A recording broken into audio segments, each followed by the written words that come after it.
When you start working with UI kits or wireframe kits, the first thing I want you to understand is a component, and it's super important that you understand this difference. The solid green diamond shape means its main component.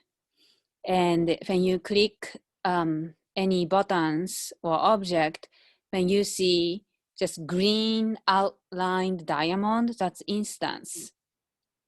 And this green diamond, outlined green diamond with green dot inside, it's called instance with overrides. This means that it's a copy of main component, which is instance.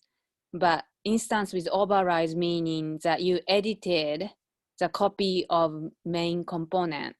So you edited the instance, which was overridden from how the main component looked.